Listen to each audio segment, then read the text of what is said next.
Pour moi, c'est clairement un des très grands chocs de lecture de ces derniers mois, de ces dernières années. Donc le voyage de Hanuman, ça raconte l'errance de deux hommes, deux demandeurs d'asile qui sont échoués dans un camp de réfugiés au Danemark.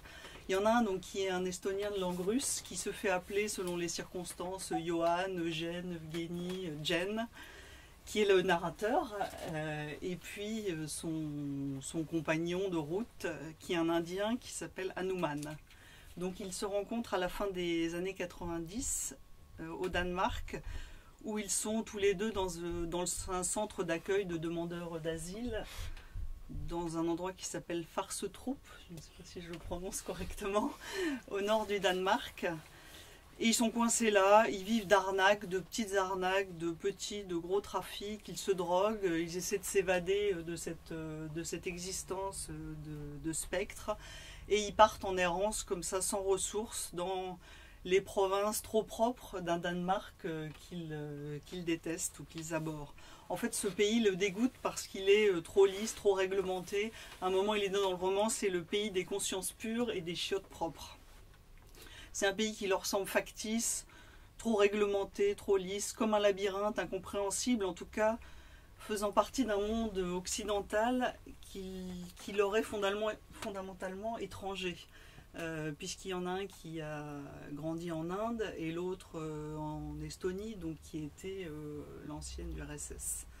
Et ils rejettent ce pays autant qu'eux-mêmes sont rejetés. Alors ils sont très très différents l'un de l'autre.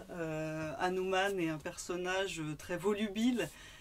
On a l'impression, quand on lit le roman, que c'est un volcan émotif, enragé contre tout ce qu'il voit. La religion, la langue, le climat, la famille royale, le brouillard, surtout le brouillard, les crépuscules, l'odeur d'engrais épouvantable de la province. Il invective le Danemark vraiment par tous les bouts. Et puis, bon, il a peur, évidemment, il a peur de se faire contrôler, et il rêve. Il rêve d'une province danoise, l'île de Åland, encore je ne sais pas comment on prononce, dont il imagine que c'est une île, une sorte d'Ibiza du Nord, et puis il rêve des États-Unis. L'autre personnage, donc le narrateur Eugène, est très différent. Lui, il est plutôt pessimiste, en tout cas le récit, l'entièreté du récit évidemment est vue par ses yeux puisqu'il raconte. Ce qu'il veut avant tout, lui, c'est rester là.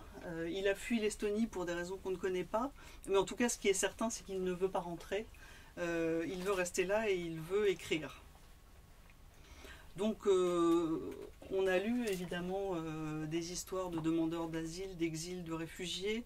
Mais ce qui est extraordinaire dans ce livre, c'est le langage.